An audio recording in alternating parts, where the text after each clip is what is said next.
tubuh ini yang olehnya kami memperoleh keselamatan. Hanya di dalam Yesus kami menerima keselamatan yang kekal. Dan biarlah keselamatan itu kami boleh kerjakan dalam hidup kami dengan hati yang takut dan gentar akan Engkau Tuhan. Terima kasih di dalam nama Yesus. Berbicara tengah-tengah kami lewat firman-Mu. Hamba-Mu penuh dengan kekurangan tanpa Engkau mengurapinya. Sebab semua yang aku pelajari, semua yang aku ketahui, semua yang pernah aku baca, semua yang sudah pernah aku dengar, biarlah Roh Kudus mengurapinya dan memberkati setiap jemaat-Mu. Biarlah benih ini juga menjadi benih yang jatuh di tanah hati kami yang subur, dan itu berbuah dengan maksimal 100 kali lipat ganda. Dalam nama Yesus, setiap kita yang siap diberkati firman Tuhan, percaya bersama katakan amin. Sebelum saudara duduk, berikan tepuk tangan bagi teman-teman kita yang sudah melayani. Silakan saudara duduk. Shalom. Ada sukacita? Haleluya. Ya, kita percaya bahwa Tuhan kita tidak pernah meninggalkan kita dalam keadaan apapun. Amin.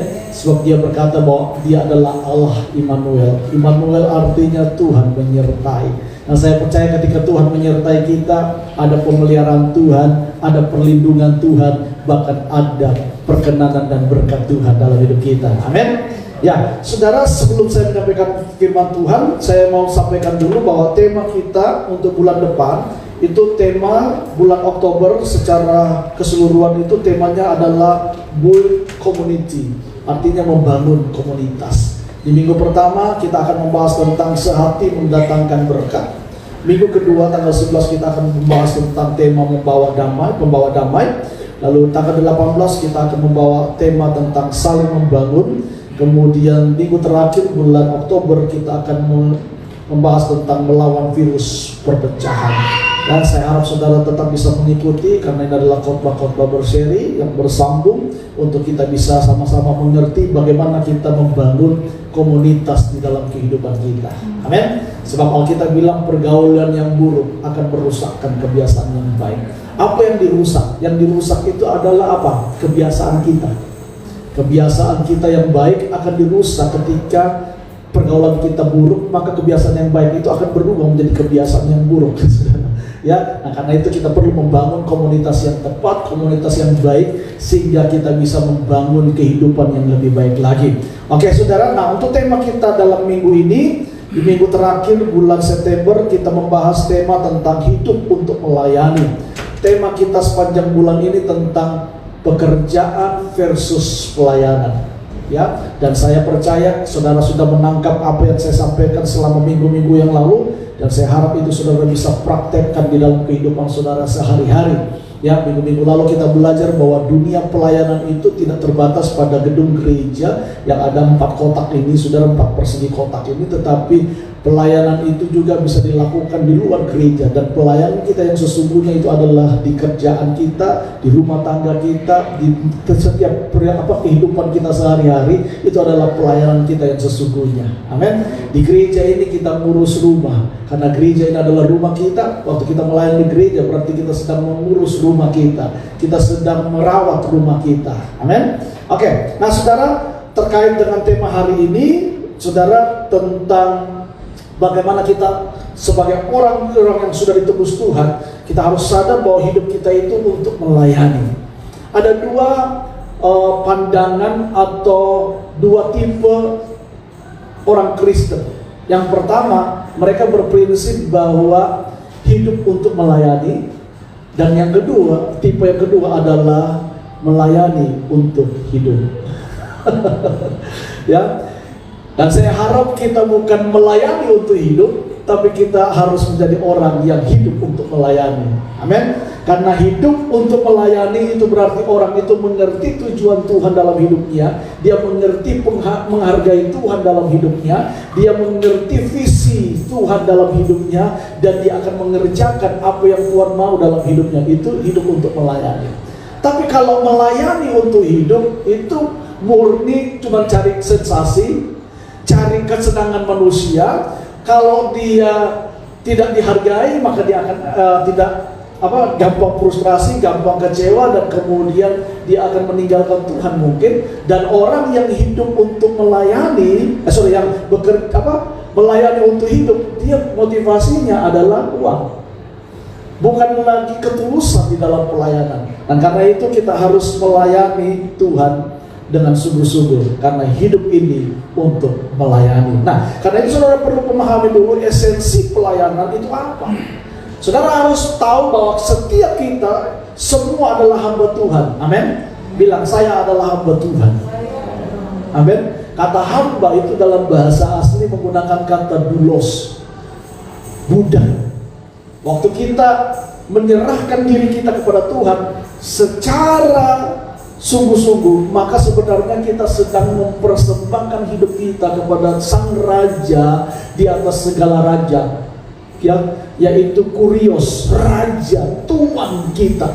Ya, untuk apa? Menghambakan diri kepada Dia, menjadi budak Dia. Karena itu Paulus berkata dalam Galatia pasal yang ketiga, saudara, pasal yang kedua kalau nggak salah, dikatakan bahwa adapun hidupku ini bukannya aku lagi, tetapi Kristus yang hidup di dalam aku. Amin. Jadi waktu kita percaya Tuhan sebagai Tuhan dan Juru Selamat kita, maka sebenarnya saat itu kita sedang memberi diri kita menjadi hamba bagi Tuhan. Dan kalau kita menjadi hamba Tuhan, berarti kita harusnya mau diatur oleh Tuhan. Amin. Ada banyak orang mengatakan dirinya dia cinta Tuhan, hamba Tuhan, tetapi dia tidak mau diatur oleh Tuhan. Dia mengatur hidupnya sendiri, semau-maunya dia. Saudara, kalau kita ngerti bahwa kita adalah hamba, maka kita nggak punya hak atas hidup kita. Yang punya hak atas hidup kita sepenuhnya adalah Tuhan kita, majikan kita, yaitu Yesus Kristus Tuhan. Amin. Ya, karena itu saudara, kita semua ini adalah hamba Tuhan. Kita nggak punya hak atas hidup kita. Yang punya hak atas hidup kita adalah Yesus Tuhan, Sang Pemilik kehidupan ini. Amin. Ya.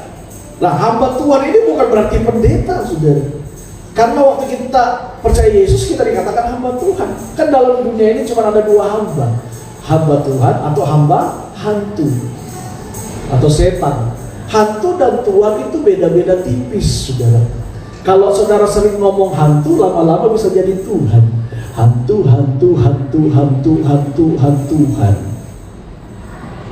Makanya kadang-kadang orang banyak itu pergi ke dukun. Kenapa? Karena dia pakai nama Tuhan. Buka Alkitab, Pak. Dukunnya dukun rohani. Didoakan lagi, pakai doa Bapa kami. Bukan pakai mantra-mantra, tapi doa Bapa kami, ayat Alkitab. Itu namanya hantu. Hantu, hantu, hantu, hantuhan. Hantu kalau lama-lama bisa jadi Tuhan. Disebutnya, saudara. Tuhan juga bisa lama-lama kalau jadi hantu. Tuhan, Tuhan, Tuhan, Tuhan, Tuhan, Tuhan. Tapi saya mau beritahu kepada saudara bahwa kita ini adalah semua hamba Tuhan, bukan hamba hantu. Amin. Jadi kalau saudara ditanya apa status saudara, apa pekerjaan saudara, saya adalah hamba Tuhan. Amin. Haleluya. Jangan bilang gini, Bapak pekerjaannya apa? Oh, saya bisnismen sambil melayani. Jadi melayani itu cuma sambilan.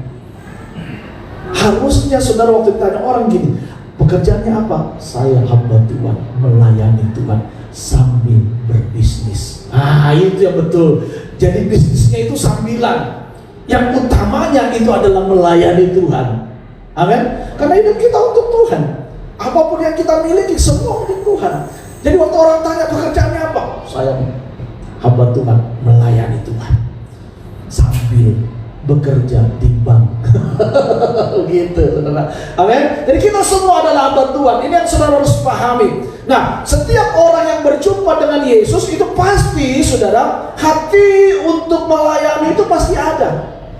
Makanya minggu-minggu lalu saya bilang, setiap orang yang mengalami Tuhan tidak akan pernah berhenti untuk melayani Tuhan. Karena setiap perjumpaan kita dengan Yesus, pasti saudara akan melahirkan hati yang rindu untuk melayani Sang Raja di atas segala raja, Tuhan Sang Pemilik kehidupan kita. Amin. Ya, Yesus kalau kita lihat saudara, ketika dia berjumpa dengan perempuan di Samaria dalam Yohanes pasal yang keempat, apa di sana dikatakan waktu perempuan Samaria ini dia berjumpa dengan Yesus, maka dia mempunyai gairah untuk melayani. Saat itu juga ketika dia berjumpa dengan Yesus, dia meninggalkan Yesus, lalu dia pergi di kampungnya untuk apa? Menginjil orang sekampungnya, saudara. Berjumpa dengan Yesus itu melahirkan gelora di dalam hati untuk kita melayani dia. Makanya kalau ada orang Kristen yang dia bilang dia mengalami Tuhan, dia berjumpa dengan Tuhan, tapi dia gak mau ngapa-ngapain untuk Tuhan, dan dia gak mau melayani, something wrong. Ada sesuatu yang salah dalam diri kita. Dan yang benar itu harusnya ada gairah untuk melayani. Saudara, Paulus, kita melihat dalam Kisah Para Rasul pasal yang ke-9 ayat 1 sampai 18, di situ diceritakan bagaimana Paulus, waktu itu namanya adalah Saulus, ketika dia mengalami Tuhan, berjumpa dengan Tuhan dalam perjalanannya ke Damsyik, saudara, ya, untuk mau menganiaya orang-orang yang mengikuti jalan Tuhan. Ketika itu Paulus berjumpa dengan Tuhan dalam sinar kemuliaan Allah, Tuhan hadir dalam kehidupannya, dan waktu itu Paulus mempunyai gairah untuk melayani Tuhan. Sejak saat itu pengalaman perjumpaannya dengan Tuhan menjadikan dia seorang hamba Tuhan yang melayani Tuhan dengan radikal, dengan luar biasa. Saya mau tanya, sudah berapa lama saudara menjadi orang Kristen? Adakah pengalaman perjumpaan saudara dengan Tuhan itu membuat hatimu menjadi orang-orang yang rindu untuk melayani Tuhan? Ya, karena itu mari kita belajar hari ini. Esensi kita yang utama itu adalah melayani Tuhan. Amin. Apa itu esensi? Esensi itu adalah inti, utama, fondasi, pokok, nilai. Ya, ini yang harus menjadi kehidupan kita. Ketika kita melayani Tuhan, maka esensi kita yang harus kita lakukan yang utama itu adalah melayani Tuhan. Ada orang bilang begini, ada prinsip kehidupan. Yang pertama itu adalah Tuhan, yang kedua itu adalah pekerjaan, yang ketiga itu adalah keluarga, yang keempat itu adalah pendidikan dan sebagainya, gitu ya. Tapi saya mau bilang, yang pertama itu Tuhan, yang kedua itu tetap Tuhan, yang ketiga itu tetap Tuhan, yang keempat itu tetap Tuhan. Amin. Jadi Tuhan yang harus menjadi pusat dalam kehidupan kita. Tuhan dalam kehidupan kita harus berkuasa. Tuhan dalam keluarga kita, dia harus berkuasa. Tuhan juga harus berkuasa dalam usaha pekerjaan kita. Tuhan juga harus berkuasa dalam setiap pendidikan kita. Apapun yang kita lakukan, Yesus yang harus menjadi yang utama dalam hidup kita. Dia harus menjadi pokok, dia harus menjadi fondasi dalam hidup kita. Dan kebenaran itu harus menjadi nilai dalam hidup kita. Karena itu orang Kristen tidak boleh bermain-main dengan hidupnya. Nah, saudara, esensi dengan aksesoris itu berbeda. Ya, aksesoris itu bisa berubah. Saudara, kalau saudara ikut perkembangan fashion, ya, tahun-tahun 80 90, orang kalau pakai baju kotak-kotak itu orang bilang pakai kain sarung. Betul? Dan jarang orang suka pakai baju kotak-kotak karena orang pikir itu kain sarung yang mau gaya pakai baju dan pakai celana. Ya, tahun-tahun 80 90-an orang pakai celana jubrai-jubrai yang lebarnya di bawah. Ya. Kesini mulai yang kecil di bawah, tapi mulai lagi pakai lagi lebar lagi ke bawah. Ya. Aksesoris itu selalu berubah. Ya, handphone dulu ya bergede, saudara bisa melemparin orang nanti, saudara ya. Karena gede-gede handphone semakin kesini semakin kecil-kecil. Tapi sekarang sudah mulai besar-besar lagi, saudara ya. Sudah mulai gede-gede lagi. Ya, itu berubah. Anting-anting juga kan sering berubah modelnya. Itu aksesoris. Tetapi kalau esensi itu tidak pernah berubah. Ya, karena itu saudara, melayani Tuhan itu bukan aksesoris. Melayani Tuhan itu adalah esensi kita. Amin. Esensi kita. Nah, aksesoris itu saudara sangat-sangat berbeda dengan esensi. Aksesoris pelayanan itu berbicara tentang kekayaan, penampilan, kedudukan, kehebatan, kemegahan. Itu aksesoris. Melayani hanya untuk mendapatkan kekayaan. Kalau saya melayani Tuhan, saya akan mendapat banyak harta. Kalau saya melayani Tuhan, supaya Tuhan berkati saya. Kita melayani Tuhan bukan untuk diberkati. Amin. Kita melayani Tuhan bukan untuk supaya kita kaya. Kita melayani Tuhan bukan supaya untuk kita mendapat kedudukan. Kita melayani Kalau itu semua yang kita lakukan itu adalah aksesoris, bukan esensi.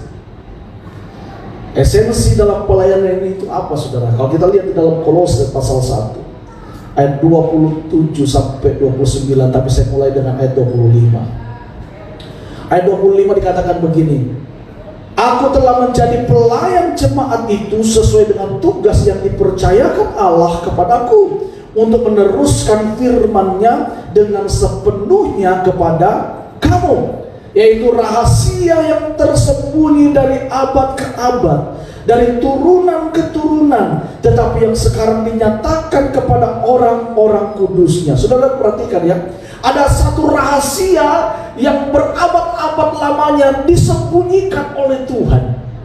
Ayat 26. Ada satu rahasia yang bertahun-tahun, berabad-abad, ratusan tahun tidak disingkapkan, disembunyikan oleh Tuhan. Apa rahasia itu? Ayat 27. Rahasianya ayat 27 dikatakan apa? Kepada mereka, sama-sama baca, Allah mau apa? Memberitahukan betapa kaya dan mulianya rahasia itu di antara bangsa-bangsa lain, yaitu apa? Kristus ada di tengah-tengah kamu. Kristus yang adalah pengharapan akan kemuliaan. Rahasia yang berabad-abad lalu disembunyikan, dirahasiakan oleh Tuhan. Apa itu? Yaitu sekarang disingkapkan oleh Tuhan. Apa? Rahasianya adalah Kristus ada di tengah-tengah kamu. Tahukah saudara, waktu kita percaya Yesus sebagai Tuhan dan Juru Selamat, Kristus itu ada dalam hidup kita. Ya, dan waktu Kristus ada dalam hidup kita, maka ada gairah untuk melayani Tuhan. Waktu Kristus ada dalam hidup kita, maka ada satu kesukaan untuk melayani Tuhan. Ayat 28 dikatakan, Dialah yang kami beritakan apabila tiap-tiap orang kami menasihati dan tiap-tiap orang kami ajari dalam segala hikmat, untuk memimpin tiap-tiap orang kepada kesempurnaan dalam Kristus. Itulah yang kuusahakan dan kupergumulkan dengan segala tenaga, sesuai dengan kuasanya yang bekerja dengan kuat di dalam aku. Fokus pelayanan kita itu adalah apa? Memberitakan Kristus Yesus yang ada dalam hidup kita. Amin. Itulah esensi dari kehidupan orang Kristen. Memberitakan Kristus yang ada dalam hidup kita kepada orang lain. Melayani Tuhan yang ada dalam hidup kita. Itu yang harus menjadi esensi hidup kita. Haleluya. Amin. Nah, pertanyaannya saudara, mengapa kita melayani? Mengapa sih kita harus melayani? Yang pertama, kita melayani karena kita diciptakan untuk melayani Allah. Sama-sama bilang, saya diciptakan untuk melayani Allah. Untuk melayani Allah. Amin. Jadi kita pertama, mengapa kita harus melayani? Yang pertama, karena saudara dan saya diciptakan Tuhan untuk melayani Dia. Saudara dan saya diciptakan Tuhan untuk melayani Dia. Efesus 2 ayat 10 dikatakan, karena kita ini apa? Buatan Allah, diciptakan dalam Kristus Yesus. Untuk apa? Melakukan pekerjaan baik yang dipersiapkan Allah sebelumnya. Ia mau supaya kita hidup di dalamnya. Saudara perhatikan ayat ini, dikatakan bahwa saudara dan saya ini adalah buatan Allah. Amin. Lalu tujuan Allah menciptakan saudara, membuat kita adalah untuk apa? Melakukan pekerjaan baik. Pekerjaan baik yang bagaimana? Pekerjaan baik yang Tuhan sudah siapkan dalam hidup kita. Dan Tuhan mau kita ada di dalam pekerjaan baik itu. Jadi saudara, waktu saudara lahir di dunia, itu sebenarnya Tuhan sudah siapkan satu pekerjaan buat saudara untuk berada di dalam Tuhan dan melayani Tuhan. Amin. Dan Tuhan mau kita selalu ada di dalam pekerjaan itu. Tapi ada banyak orang selalu gak mau memberi hidupnya untuk melayani Tuhan, karena dunia lebih menarik daripada hal yang rohani. Iblis itu kan penipu, saudara. Iblis itu kan bapak segala pendusta. Dia pandai memanipulasi segala sesuatu. Dibuatnya sama seperti seolah-olah itu Tuhan. Tapi sebenarnya itu adalah jebakan-jebakan yang akan membuat kita keluar daripada tujuan Tuhan dari sejak awal. Makanya ada banyak orang Kristen, dia datang ke gereja, tapi dia juga datang ke diskotik pada hari-hari lain. Ngaku diri orang Kristen, lahir dari keluarga Kristen, tapi hari-hari yang lain dia datang ke diskotik, dia datang ke nightclub, dia main perempuan, dia minum mabok, dia pesta pora, main judi sana sini, korupsi jalan terus, saudara. Kenapa? Karena iblis seperti itu. Dia lari daripada tujuan awal di mana Tuhan menciptakan dia, supaya kita melayani Tuhan dan tetap ada dalam pelayanan pekerjaan Tuhan. Makanya tadi saya bilang, pekerjaan kita itu adalah melayani Tuhan. Amin. Ya, pekerjaan utama kita adalah melayani Tuhan. Nah, saudara, Tuhan mau kita ini berada di dalam tujuan Tuhan. Karena kalau saudara nggak melayani Tuhan, harusnya di dalam hatimu ada sesuatu yang nggak enak, nggak tenang gitu. Ya. Yeremia pasal yang ke-20, kalau nggak salah, sebentar saya lihat tuh. Yeremia pasal 20, saya tidak tulis di situ, bisa saya dibantu. Ayat yang ke-9. Ini Yeremia seorang nabi, saudara. Nabi yang luar biasa dipakai Tuhan. Ya, apa yang dikatakan oleh Yeremia? Ketika dia mau berhenti melayani, ketika dia nggak punya semangat melayani, dia bertobat dan akhirnya dia kembali melayani.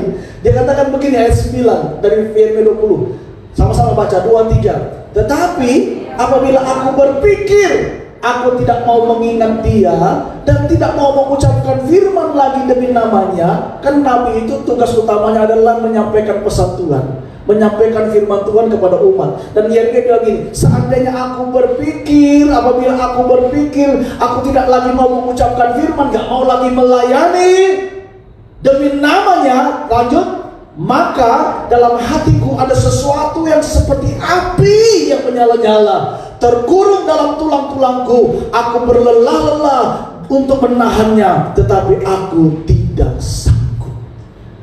Saudara, saya percaya Roh Kudus itu ada dalam hidup kita. Dan harusnya waktu kita kita pekakan Roh Kudus, waktu kita nggak mau melayani, di dalam hati ini ada merasa aduh, saya kok nggak enak ya kalau nggak melayani. Tapi ada banyak orang Kristen ketika dia nggak melayani, mereka kata, puji Tuhan saya tidak pelayanan. Itu berarti api pelayanan dalam hatinya sudah mati. Kalau saudara merasa merdeka, merasa puji Tuhan, bebas dari pelayanan, berarti saudara ada sesuatu. Jangan-jangan api Roh Kudus dalam hidup saudara sudah padam. Makanya itu harus dibangkitkan kembali seperti Yeremia. Dia ketika dia mau berhenti melayani, ada gelora di dalam hatinya yang selalu mengingatkan dia. Ada gelora di dalam hatinya seperti api yang menyala-nyala. Ayo bangkit melayani lagi. Makanya ada lagu, biarlah rohmu menyala-nyala dan layanilah Tuhan. Amin. Ya, harusnya seperti itu. Nah, orang yang mengerti tentang pelayanan, tentang tujuan hidupnya, dia tidak akan pernah berhenti untuk melayani. Sebab Tuhan menciptakan saudara dan saya untuk melayani dia. Amin. Untuk melakukan pekerjaan baik. Dan Tuhan mau kita ada di dalamnya. Di dalam mana? Di dalam pekerjaan baik yang Tuhan sudah siapkan itu. Amin. Jangan pernah keluar dari situ, saudara. Kita ini maunya diberkati, tapi nggak mau berada dalam kehendak Tuhan. Gak mungkin, karena sumber berkat itu datangnya dari Tuhan. Amin. Ya, kalau saudara keluar dari tujuan Tuhan dari awal, maka saudara akan mengalami banyak masalah. Sebab Tuhan mau kita selalu ada dalam tujuan dan kehendaknya. Dan waktu kita ada dalam tujuan dan kehendak Tuhan, yaitu melayani dia, maka saya percaya berkat-berkat itu akan mengikuti kita. Matius pasal yang ke-6, carilah dahulu kerajaan Allah dan kebenarannya, maka semua akan ditambahkan dalam hidup saudara dan saya. Amin. Yang kita harus cari ya dalam hidup kita yang utama itu adalah apa? Melayani Tuhan. Mencarilah dulu kehendak Allah. Kehendak Allah itu apa? Berbicara tentang apa yang Tuhan mau dalam hidup kita. Beribadah itu kehendak Allah, melayani Tuhan itu kehendak Allah. Itu yang harus menjadi utama dalam hidup kita. Amin. Baru nanti semuanya itu akan ditambahkan, akan mengikuti kita. Itu bonus, saudara. Berkat itu, saya mau bilang kepada saudara, berkat itu akibat sebenarnya. Amin. Akibat kita melayani Tuhan, kita sungguh-sungguh dengan Tuhan, maka berkat itu cuma akibat. Dia akan mengikuti kita. Nah, kebanyakan orang dia kerja 24 jam sampai dia nggak mau melayani Tuhan lagi. Saudara, semakin saudara kejar harta, semakin saudara tidak akan ketemu. Tapi kalau saudara semakin hari semakin kejar Tuhan, engkau akan mengalami hidup yang diberkati oleh Tuhan. Amin. Karena kalau saudara sudah punya sumbernya, enak saudara. Sekarang ini di Papua ini air susah saudara, dibatasi. Dulu lancar-lancar saja, sekarang sudah dibatasi. Saya di rumah itu bisa 2 hari, 3 hari baru jalan airnya. Harus beli lagi saudara, satu tangki itu 120.000, ya bisa dapat ada yang 100. Ya, kemarin saya ke PDAM, saya bilang, aduh Pak, tolong dah airnya di jalan. Aduh Pak, kita juga nggak bisa apa-apa Pak, memang debit air lagi kosong. Tempat penampungan di atas itu Pak, aduh sudah tidak bisa lagi. Odong-odong di atas sudah bikin kebun-kebun singkong semua. Ya, pohon yang begitu gede-gede luar biasa untuk penyerapan air, penyimpanan air ditebang semua lalu diganti dengan pohon singkong. Ya habis semua saudara. Sumber-sumber mata-mata air semua ketutup. Akhirnya sudah, ya, nggak bisa. Tapi kalau kita punya sumber, akhirnya tetangga-tetangga saya di komplek itu banyak yang bikin sumur bor. Sekarang dia enak sih. Beda enter sama jalan dia terang pusing. Karena apa? Air jalan terus. Pertama dia gali sumur bor itu, keluar sudah lancar, dia kasih buang-buang aja dulu. Selama berapa jam itu ada 1 hari 2 hari kasih buang supaya tetap bersih airnya. Dibuang-buang. Ya, punya sumber enak sudah. Tapi kalau kita punya sumber, ya sudah, harap kemurahan-kemurahan Tuhan. Tapi kalau kita berada dalam sumber itu, kita nggak usah takut. Yesus itu adalah sumber kehidupan kita. Amin. Nah, yang harus kita lakukan adalah mendekat kepada sumber itu. Waktu kita mendekat kepada sumber itu, hidup kita terpelihara. Tapi ada banyak orang Kristen, dia khawatir dengan hidupnya, tapi dia nggak bangun hubungan dengan Tuhan. Dia nggak mau melakukan sesuatu dengan Tuhan, malah dia keluar. Dia berusaha sekuat tenaga, bekerja 24 jam kurang, ganti 30 jam, saudara ya. Istri di rumah, anak di rumah nggak diperhatikan, pokoknya kerja. Ya, untuk mendapatkan sesuap nasi dan segenggam berlian.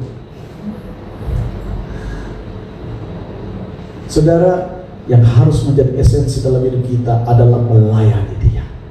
Amin. Karena itu alasan yang pertama, kita diciptakan untuk melayani Dia. Yang kedua, mengapa kita melayani Tuhan? Yang kedua alasannya adalah kita diselamatkan untuk melayani Allah.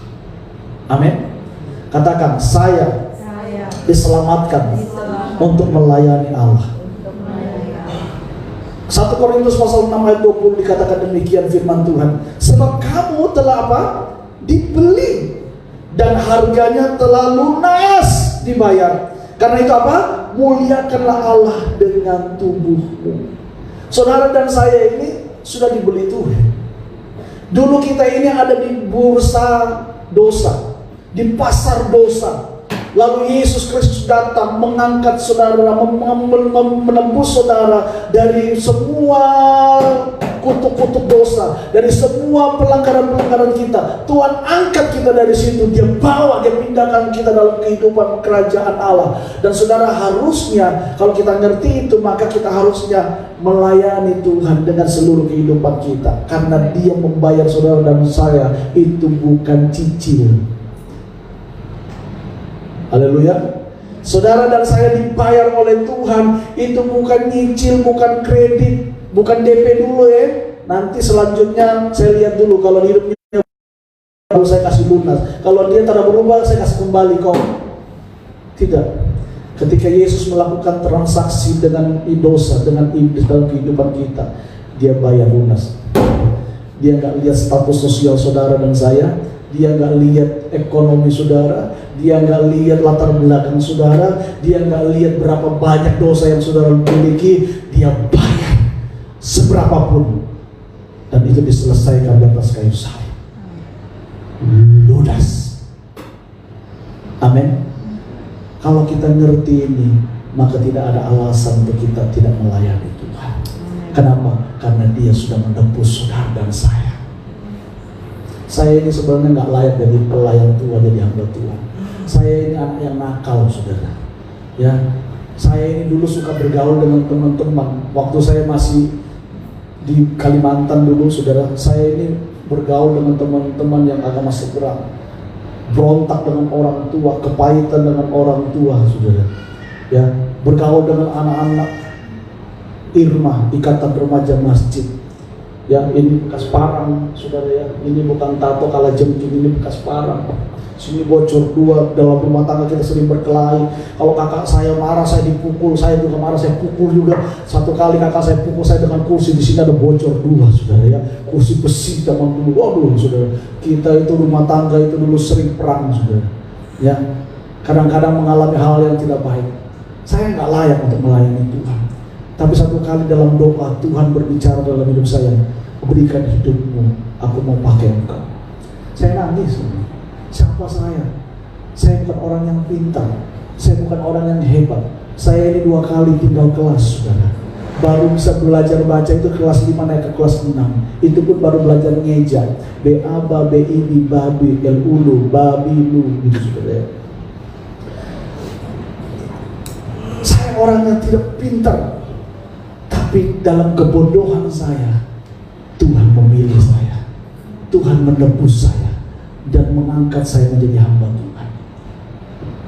Ya, setelah sekolah, saya pergi sekolah Alkitab, ya, masuk sekolah teologi, ya, dan kemudian saya bisa mengalami Tuhan. Sejak itu sampai hari ini, saya merasa saya diubahkan oleh Tuhan. Yang dulunya bodoh jadi pintar, berhikmat, saudara. Karena dimanapun saya khotbah, kalaupun ada dokter, profesor di sini, saudara harus dengarkan apa yang saya mau. Haleluya. Amin.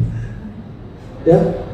Dan Alkitab bilang begini, apa yang bodoh bagi dunia dipilih Allah untuk mempermalukan hikmat manusia. Bukan berarti, aduh Pak, kalau saya pintar, saya nggak dipilih. Itu bukan. Maksudnya itu Tuhan menunjukkan bahwa orang yang nggak berharga pun Tuhan bisa pakai. Ketika dia mau memberi hidupnya untuk melayani Tuhan, Tuhan pakai orang yang nggak berharga. Amin.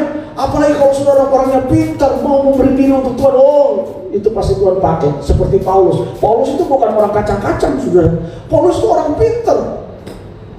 Muridnya Gamaliel, saudara. Ya, seorang ahli Taurat yang luar biasa, tuh orang guru agama yang luar biasa. Dipakai, dia dipakai Tuhan, dia menyerahkan hidupnya untuk dipakai Tuhan. Tuhan pakai luar biasa, menjadi rasul. Hampir sebagian besar perjanjian baru itu ditulis oleh Paulus. Ya, mulai daripada kitab Roma, ya, terus sampai kepada Ibrani, sudah. Itu tulisannya. Dan Tuhan pakai dia juga untuk menjadi berkat bagi orang-orang yang berintelektual. Haleluya. Karena itu saudara, ayo kita melayani Tuhan. Karena kita diselamatkan untuk melayani Dia. Amin. Yang ketiga, mengapa kita melayani Tuhan? Yang ketiga alasannya, kita dipanggil untuk melayani Allah. Yang pertama tadi saudara apa? Kita diciptakan untuk melayani Allah. Yang kedua, kita diselamatkan untuk melayani Allah. Yang ketiga apa? Kita dipanggil untuk melayani Allah. Katakan, saya dipanggil untuk melayani Tuhan. Amin. Kalau kita baca dalam Markus pasal 1 ayat 17-18, saudara, ini adalah kisah di mana Tuhan Yesus pertama kali memanggil murid-muridnya. Ada 12 murid, pada akhirnya satu menyangkal Yesus, namanya Yudas Iskariot. Ya. Nah, ayat 17 dikatakan demikian. Yesus berkata kepada mereka, "Mari ikutlah aku." Dan apa? kamu akan kujadikan penjala manusia. 18 sama-sama baca 2-3. Lalu mereka pun segera meninggalkan jalannya dan mengikuti dia. Saudara, Alkitab berkata pada waktu Yesus berjumpa dengan para muridnya, Yesus berkata gini, mari ikutlah aku, kamu akan kujadikan penjala manusia. Kalau saya bertanya kepada saudara, berapa banyak saudara mengasihi Tuhan? Coba angkat tangan yang mengasihi Tuhan. Oh haleluya, semua mengasihi Tuhan. Kalau saudara mengasihi Tuhan, ya, maka orang yang mengasihi Tuhan, ciri yang pertama, dia itu melayani Tuhan. Amin. Dalam Yohanes pasal yang ke-15 kalau tidak salah berkata begini, bukan kamu yang memilih aku, tapi akulah yang memilih kamu dan menetapkan kamu supaya kamu pergi dan berbuah, dan buahmu itu banyak. Jadi saudara, kita ini semua dipanggil oleh Tuhan untuk melakukan apa yang Tuhan mau, melayani dia. Satu kali Yesus setelah dia menampakkan dirinya kepada Petrus, Yesus bertanya kepada Petrus dalam Yohanes pasal 21, Petrus, apakah kau mengasihi aku? Petrus dengan gagahnya berkata, ya Tuhan, engkau tahu bahwa aku mengasihi engkau. Yesus bilang apa? Kalau engkau mengasihi aku, buktikan. Caranya gimana Tuhan? Gembalakanlah domba-domba. Nah, gembalakan domba-dombaku ini bukan berarti saudara jadi hamba Tuhan, gembala atau jadi pendeta, enggak. Menggembalakan domba-domba itu adalah tugas setiap orang percaya. Apa? Melayani orang-orang itu dan memuridkan orang-orang itu. Amin. Ya, itu melayani domba-domba. Dan tanda orang mengasihi Tuhan, dia adalah menjadi orang-orang yang bisa menyelamatkan orang lain dan memuridkan orang lain, mengasihi jiwa-jiwa. Ya, karena itu bukti kita mengasihi. Saya mau tanya, siapa di sini yang sudah punya pasangan, sudah menikah? Jangan ngaku-ngaku yang belum menikah kalau sudah menikah ya. Saudara ingat masa-masa pacaran, terutama yang laki-laki dah. Waktu saudara saya pacaran dengan istri saya, dia pulang karena kita pacaran jarak jauh. Dia kuliah di Surabaya, saya pelayanan di Ambon pada waktu itu. Kita ketemunya setahun itu 2 kali ketika dia liburan kuliah. Kita ketemu dengan dia di Ambon, itu pun juga tidak terlalu lama bisa ketemu. Karena saya pelayanan, nanti ketemunya bisa jam 10, ya jam 9, ya, ketemu sebentar, setelah itu kita doakan, saling mendoakan, saya pulang. Gitu saudara ya. Dan kalau dia misalnya saya, kamu nanti naik nggak ke atas? Dia rumahnya di atas di gunung, saudara ya, anak gunung, saudara ya. Kalau saya anak pantai. Ya, jadi dia bilang, kamu nanti mau naik kan? Saya bilang ya sebentar, saya habis pelayanan saya naik. Ya kalau kamu naik tolong titip mie. Ada mie apa misal di Ambon itu mie apeng, pangsit mie Simon. Pangsit mie Simon. Itu saudara memang terkenal di Ambon, porsinya banyak dan enak, gitu ya. Jadi kalau dia bilang, tolong ya nanti waktu naik belikan saya pangsit mie Simon. Ya sudah, saya bela-belain itu saudara. Ya, saya pernah lupa, sudah sampai untuk tengah jalan lagi, lupa beli pangsit mie. Saya turun lagi saudara ya. Ya, kenapa saya rela lakukan itu? Karena mengasihi. Bukan ada udang di balik batu, tidak. Karena unsur mengasihi. Ya, nah sama waktu saudara jatuh cinta mengasihi orang yang saudara kasih. Hujan badai panas terik pasti dilewati, betul?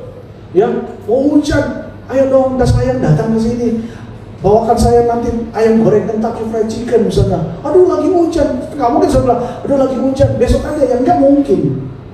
Orang yang saling mengasihi, oke, tunggu ya, hujan diterabas pakai jaket hujan misalnya begitu ya, dibeliin sudah sampai sana masa kue lagi, aduh kamu basah ya, udah nggak apa-apa demi kau seorang kan begitu. Itu waktu masih pacaran. Tapi kalau sudah menikah, ya nenek di pasar belanja, nenek pergi dengan ojek, pulang minta jemput, opa ada di mana? Opa ada di rumah ini. Opa ada bikin apa? Opa lagi nonton TV. Opa tolong jemput nenek dulu kah? Nenek tak bisa pulang karena hujan, ya lagi becek gitu ya. Nggak ada ojek, hujan becek. Opa bilang apa? Kalau terada saya tidak bisa jemput kau. Kalau kau tidak bisa pulang, kau naik Grab saja, kau naik Gojek saja. Itu kalau sudah menikah kayak begitu sudah. Tapi itu nggak ada di sini. Itu di luar negeri. Amin. Kalau di sini semua pasangannya setia sampai mati. Amin. Bukan setia sampai mati, itu juga salah istilah itu. Setia selama hidup, bukan sampai mati. Kalau sudah mati tak bisa setia lagi. Untuk saudara hidup ya. Jadi setialah selama masih hidup. Kan begitu ya. Kalau sudah mati ya sudah.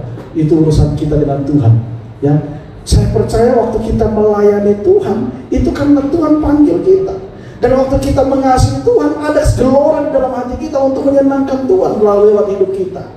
Amin. Karena itu kita tidak akan menjadi orang yang pasif, tapi kita menjadi orang yang aktif. Nah, pertanyaan, bagaimana cara saya supaya saya bisa melayani Tuhan, Pak?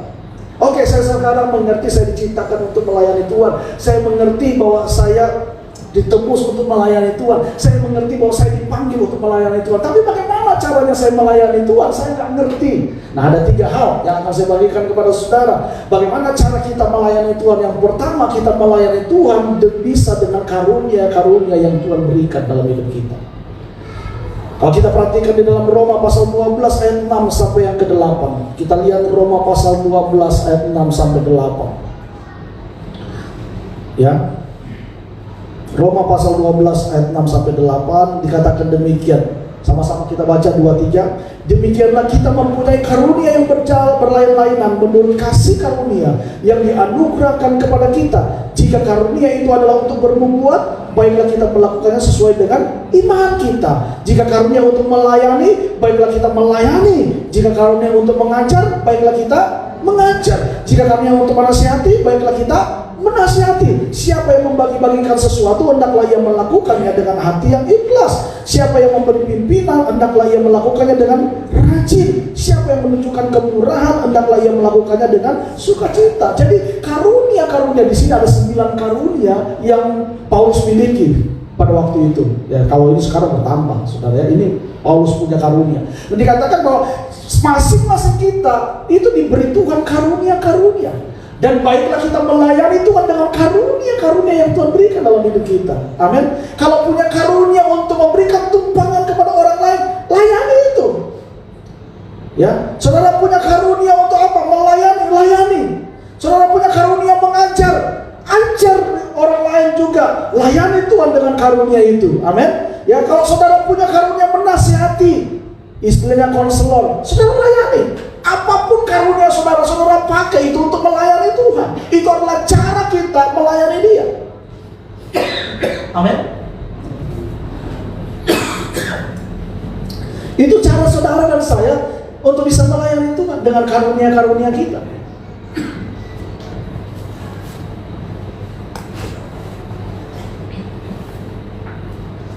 Ada karunia apa lagi? Ya, misalnya saudara punya karunia belas kasihan. Kalau lihat orang, terlalu muncul langsung belas kasihannya. Lihat orang susah, lihat orang nggak bisa makan, lihat orang nggak bisa sekolah, ada belas kasihan. Itu karunia. Gak semua orang loh punya kayak gitu. Di Surabaya dulu kami punya pelayanan namanya gepeng, gelandangan dan pengemis. Itu orang-orang dari lampu merah kita kumpulkan, orang-orang di Surabaya ya. Terus orang-orang yang ada di pembuangan sampah, pemulung kita kumpulkan, gelandang dan pengemis kita kumpulkan, kita muridkan. Pertama kami muridkan mereka, saudara, kusuh, bau badan, ya. Tapi saya selalu ada beberapa ibu-ibu, ini orang-orang berada, saudara, yang punya Galaxy Mall, yang punya bank Commonwealth gitu ya. Itu kan dari luar negeri ya. Saudara, itu orang-orang yang luar biasa. Saya salut loh. Gak semua orang punya kayak karunia kayak dia. Dia rapi, ada anak-anak kecil kusuh, saudara. Maksudnya turun-turun begini. Dia ambil tisu, dilap, dirangkul. Yang lain-lain pada menjauh karena bau. Tapi ibu ini orang berada. Tapi karena itu passionnya dia bisa lakukan itu dengan sukacita. Dengan semua orang. Karena itu mari kita melayani dengan karunia kita. Dan karunia itu Tuhan kasih kita masing-masing berbeda. Tapi tujuannya apa? Melengkapi satu dengan yang lain. Amin. Jangan bilang gini, dia itu katanya mau melayani Tuhan, tapi tapi jijikan. Ya nggak bisa begitu, karena dia bukan karunia dari situ. Jangan saling menghakimi dalam melayani. Amin. Ya, layani aja dengan karunia saudara. Ada orang yang bisa dia terjun mau di kolong jembatan kah, mau orang itu bau badannya bagaimana dia bisa rangkul. Tapi ada orang dia nggak bisa. Jangan bilang ini, wah katanya mau melayani, nggak bisa berbau. Bagaimana mau melayani Tuhan? Nggak bisa gitu juga, saudara. Ya, itu kan perlu waktu, perlu proses. Ya, dan itu kan bukan panggilannya dia. Mungkin panggilannya dia adalah memberi. Jadi apa yang dia punya, dia beri untuk pelayanan pekerjaan Tuhan. Uangnya dia, pikirannya dia beri untuk pekerjaan Tuhan. Jadi kita nggak boleh menghakimi. Masing-masing kita melayani dengan karunia masing-masing yang Tuhan berikan. Amin. Ya, itu yang pertama, melayani dengan apa? Karunia. Yang kedua, cara kita melayani bagaimana? Yang kedua adalah dengan talenta kita. Karunia dengan talenta itu berbeda. Talenta itu berbicara tentang bakat yang kita miliki sejak lahir. Ya. Nah, kalau kita berbicara tentang talenta, karena talenta dan karunia itu berbeda. Kalau karunia itu pemberian Tuhan, gift, hadiah. Ya. Tapi kalau talenta itu adalah kemampuan kita yang memang ada sejak bawaan kita, dan itu perlu diasah. Perlu perlu dilatih. Sebab talenta itu kalau nggak diasah, nggak dilatih, nggak akan keluar bakat istilahnya. Ya, ada orang sebenarnya dia punya bakat bernyanyi, tapi karena nggak dilatih, ya akhirnya nggak bisa muncul. Ya, orang yang tidak punya bakat bernyanyi pun kalau dia dilatih bisa menjadi baik gitu loh. Apalagi orang yang punya talenta. Nah, masing-masing kita Tuhan kasih kita talenta. Ada yang dikasih 5, puji Tuhan. Ada yang dikasih 2, puji Tuhan. Yang dikasih 1, puji Tuhan juga. Jangan bilang begini, saya punya talenta cuma 1, dia 5. Wah, Tuhan teradil, saya lepas saja. Ini jahat.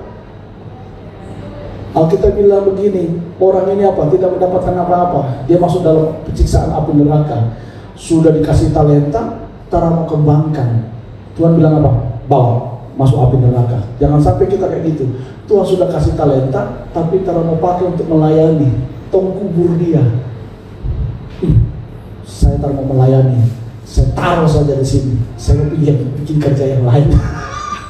Saudara, hati-hati loh. Talenta yang kita terima dari Tuhan, ketika kita tidak mau melayani dia dan tidak menggunakan untuk dia, kita bilang apa? Itu akan diambil dan diberikan kepada orang lain. Saudara, jangan sampai kita punya talenta lalu kita tidak mau melayani dia. Amin. Ada banyak orang di sini, talenta saudara apa? Ayo melayani Tuhan. Amin. Pak, saya punya talenta berdoa, main musik. Oke, silakan. Ya, di gereja ini saudara mau melayani, silakan. Kita tidak pernah melarang orang untuk melayani. Cuma memang ada prosedur-prosedurnya yang harus saudara ikuti. Kan begitu. Ya, kita juga bukan karena gini, sudah melayani. Ya, yang penting cinta Tuhan, yang penting mengasihi Tuhan. Ya, kalau saudara mau melayani seperti sini, ya setidaknya saudara harus mengerti dasar-dasar musik. Saudara harus mengerti dasar-dasar bernyanyi kalau menjadi singer. Jangan sampai saudara nggak ngerti dasar bernyanyi, lalu saudara jadi singer, kan nanti false. Karena yang dengar ini bukan cuma Tuhan, yang dengar juga jemaat. Oh, nggak apa-apa. Kan Tuhan yang kita layani, Tuhan itu nggak pandang rupa. Saudara, seringkali kan kita bilang gini, saudara, saya mau bersaksi, atau saya mau bersaksi lewat pujian. Tolong jangan lihat suara kami, tapi lihatlah bagaimana hati kami mengasihi Tuhan. Ya saudara, ini mah terlalu rohani yang gimana gitu ya. Ya kalau kita nggak dengar suara saudara, kita keluar aja, saudara nyanyi kan begitu ya saudara. Ini kan terlalu gimana? Ya pastilah orang akan dengar saudara. Nah, apalagi mau melayani di sini, pasti yang dengar itu bukan cuma para malaikat, yang dengar juga Tuhan. Setidaknya saudara tahu bernyanyi, yang setidaknya nyanyi itu tidak false. Amin. Waktu baca psalmisasi, do re mi fa sol la si do. Ya. Ayo coba turun, do re mi fa sol la si do. Ya, jangan nyanyi false. Ku mau cinta Yesus selamanya. Ya Bapa, Bapa, ini aku anakmu, layakkanlah seluruh hidupku. Saudara enak dengarnya? Gak enak ya? Tapi Tuhan dia suka kok saudara. Kan saudara terus suka, Tuhan suka. Ya Bapa, Bapa, ini aku anakmu. Enak dengar? Apa kalau saudara tak suka, Tuhan suka. Kakak bisa gitu saudara. Haleluya. Punya talenta, layani. Punya talenta di mana? Media. Layani Tuhan dengan media. Amin. Jangan dikubur talentanya. Jangan. Tapi bangkitkan asa itu sehingga saudara menjadi orang yang ahli. Kalau saudara baca dalam 1 Tawarik pasal 25 ayat yang ke-7, tolong saya dibantu. 2 Tawarik pasal yang ke-5 ayat 25 ayat yang ke-7. 1 Tawarik 1 Tawarik 25 ayat yang ke-7. Ya, kita baca sama-sama ayat ini.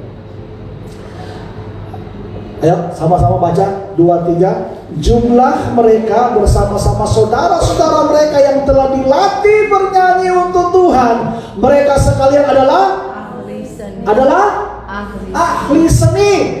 Apa? Ada 288 orang. Jadi saudara, zaman dulu di Bait Suci Salomo yang melayani itu bukan cuma 1, 2, 3, 4, 5, 10 orang enggak. Dikatakan 280 orang, saudara. 288 orang itu bukan orang kacang-kacang. Alkitab bilang mereka dilatih. Lalu mereka adalah orang-orang yang ahli seni. Memang orang-orang di bidangnya, memang orang-orang yang punya talenta. Amin. Karena itu kalau saudara punya talenta, jangan pernah dipendam, diasah, dilatih sampai saudara menjadi orang yang ahli. Kalau saudara sudah ahli, Tuhan juga diberkati lewat pelayanan saudara, umat juga diberkati dengan pelayanan saudara. Coba kalau saudara nyanyi di sini, suaranya merdu, saudara nyanyi solo, waduh, saudara malaikat di surga kalah, misalnya begitu saudara ya. Waduh, saudara berkata, ya Bapa, Bapa, ini aku anakmu. Ditambah dengan urapan. Waduh, orang di situ, aduh, siapakah aku ini Tuhan? Kayak gitu saudara. Haleluya. Ini sudah nyanyi nggak falas, nggak diurapi. Orang siapa suruh pendeta kasih naik dia ini? Ya, karena itu saudara, mari kita melayani dengan talenta kita. Amin. Apapun talenta saudara, mau tukang masak, layani Tuhan dengan masakan-masakan saudara. Antar ke Wayana Residen Blok nomor 1. Saya dulu waktu tinggal di Surabaya, saudara, itu makanan itu sekali orang antar, ya, kulkas orang antar. Sedang pindah di Jayapura ini tidak. Ya, dulu saya di Surabaya itu, Pak, nganggur, ayo Pak makan Pak, restoran ini. Jadi saya setiap hari itu hampir seminggu itu makan-makan. Habis khotbah, habis pelayanan, nanti jangan habis pelayanan jangan pulang ya Pak, makan. Di Surabaya itu ada namanya bubur, bukan 24 jam, bukan 24 jam. Itu di bubur Andika. Itu habis pelayanan jam 10 meluncur ke sana makan bubur Andika. Ya, jadi makan, tapi tidak gemuk. Ya, karena diimbangi dengan gizi dan olahraga. Dulu saya rajin fitness waktu Surabaya, rajin berenang gitu saudara. Kalau di sini sudah kurang. Ya, karena bayar, saya pernah jadi member di Swiss Bank, mahal sekali, sudah sekali ada, saya itu nggak lagi 1 juta lebih soalnya. Ya, nah waktu di sini habis pelayanan, ya udah pulang aja. Mau jadi pembicara tamu pun juga gitu, habis pelayanan dia sudah pulang aja. Kalau di Surabaya, di Jakarta, habis pelayanan diundang gitu, ya makan dulu saudara. Karena tiada hari tanpa makan kalau di kota-kota besar itu.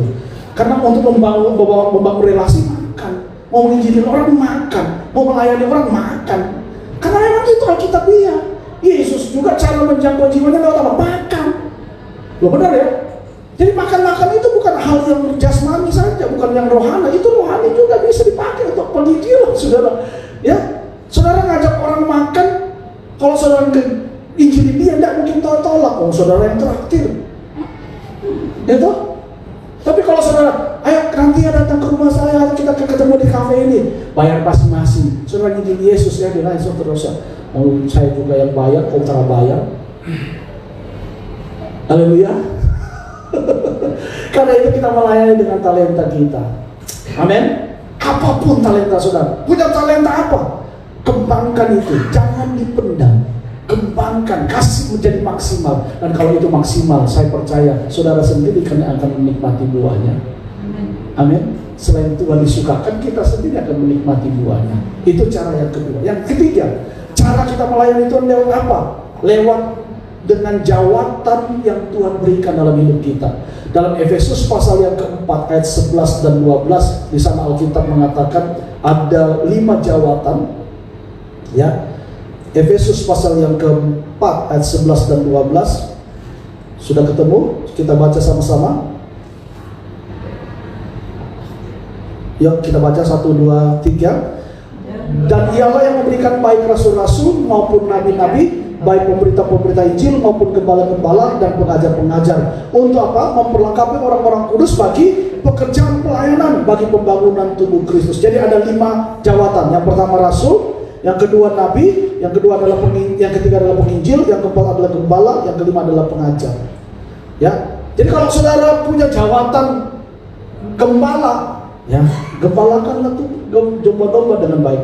Kalau saudara punya jawatan ini biasanya untuk hamba-hamba Tuhan, ya. Nah, itu mereka punya jawatan-jawatan. Ada jawatannya rasul, ini hamba-hamba Tuhan yang dipakai oleh Tuhan secara sepenuh waktu. Tapi saudara, kita bisa melayani Tuhan dengan jawatan kita. Oke Pak, saya bukan seorang hamba Tuhan yang melayani sepenuh waktu. Layani Tuhan dengan talenta saudara. Layani Tuhan dengan karunia-karunia yang Tuhan berikan kepada saudara. Amin. Karena kita harus melayani Tuhan. Nah saudara, pelayan Tuhan yang hidup untuk melayani Tuhan itu apa? Tidak memperhitungkan untung rugi dengan Tuhan. Karena pelayan digerakkan oleh kekuasaan Roh Kudus. Jadi kita melayani Tuhan itu bukan mencari untung rugi, tapi karena dorongan Roh Kudus yang ada dalam hidup kita untuk melayani Dia. Amin. Nah, kita harus tahu bahwa pelayanan dengan pekerjaan itu berbeda. Ya. Pekerjaan dan pelayanan itu berbeda. Coba sama-sama kita katakan 1, 2, 3. Bila saya 1, 2, 3. Bila saya melakukannya untuk mendapat nafkah, itu pekerjaan. Kalau saudara melakukan pelayanan hanya untuk mencari nafkah, itu bukan melayani, itu namanya pekerjaan. 2. Bila saya melakukan karena untuk Tuhan, itulah pelayanan. 3, 2. Bila saya bila yang saya pikirkan hanya kesuksesan, itu pekerjaan. 2, 3. Bila yang saya pikirkan hanya kesetiaan, itu pelayanan. Bukan untuk jadi hebat, tapi karena Tuhan kasih saya pelayanan, saya melakukannya dengan kesetiaan. Lanjut 2, 3. Bila saya berhenti karena tidak ada yang berterima kasih, itu pekerjaan. Cari pujian. Saya sudah bikin ini, Bapak Pendeta tidak hargai saya sudah bikin ini, teman-teman tak menghargai saya. Itu namanya pekerjaan, bukan pelayanan. 2, 3. Bila saya terus bekerja walaupun tidak pernah dikenal siapapun, itu pelayanan. Dia tidak cari muka, karena ada Tuhan yang menilai kehidupan pelayanan kita. Muka kita sudah ada, nggak usah cari-cari. Karena kalau orang mukanya 2, itu manusia aneh. Amin. Muka sudah ada di depan sini, bagus-bagus, Tuhan sudah tata. Jangan cari muka lagi, mau tambah di sini. Jadi manusia alien, saudara. Ada banyak orang dalam gereja jadi manusia alien. Ya, muka suada di sini, dia cari muka lagi, dia pasang sini. Dia cari muka lagi, dia pasang di sini. Cari muka lagi, pasang sini. Akhirnya ini penuh dengan muka-muka. Orang kaget, ini makhluk dari mana ini? Muka rupanya apa? Jangan cari muka. Amin. Karena Tuhan sudah kasih kita muka yang bagus. Haleluya. Lanjut 2, 3. Bila saya terus keluar karena ada yang mengkritik, itu pekerjaan. 2, 3. Bila saya terus bekerja sekalipun dikritik habis-habisan, itu pelayanan. Amin. Jadi kalau saudara melayani Tuhan, jangan takut dikritik orang, jangan takut dicitrakan orang. Kalau saudara tetap benar ya, tapi kalau saudara tidak benar ya bertobatlah, sebab kerajaan Allah sudah dekat. Kan begitu ya. Sama-sama kita bangkit berdiri, kita baca. Saya minta pemain musik boleh maju ke depan. 1, 2, 3. Gereja yang biasa-biasa saja hanya dipenuhi oleh orang-orang yang bekerja. Gereja yang luar biasa dipenuhi oleh orang-orang yang melayani. Sekali lagi sama-sama, 2, 3. Gereja yang biasa-biasa saja hanya dipenuhi oleh orang-orang yang bekerja. Gereja yang luar biasa dipenuhi oleh orang-orang yang melayani. Amin. Saya berharap saudara semua yang ada dalam jemaat ini, saudara bukan jadi orang yang pasif, tapi saudara menjadi orang yang aktif, melayani dengan karunia-karunia saudara, melayani dengan talenta-talenta yang Tuhan berikan. Amin. Jangan jadi orang Kristen yang cuma datang, orang Jawa bilang 5M. M yang pertama itu mangap, M yang kedua mingkem, M yang ketiga merem, M yang keempat melek, M yang kelima mulai. Jadi waktu datang ke gereja mangap itu buka mulut. Karena menyanyi mangap, haleluya, haleluya, mangap sudah, buka mulutnya dibuka. Waktu habis bernyanyi mingkem, tidak ngapa-ngapain. Waktu berdoa merem, tutup mata. Amin, melek. Setelah itu mulai pulang. Dah. Istilahnya orang bilang apa? Cuma datang kasih panas kursi gereja, pulang dari gereja tak bikin apa-apa. Tuhan tidak suka. Tuhan mau kita semua melakukan pekerjaan yang sudah Tuhan sediakan dalam hidup kita, dan Tuhan mau kita tetap ada di dalamnya. Amin. Bilang kiri kanan saudara, saya mau melayani Tuhan.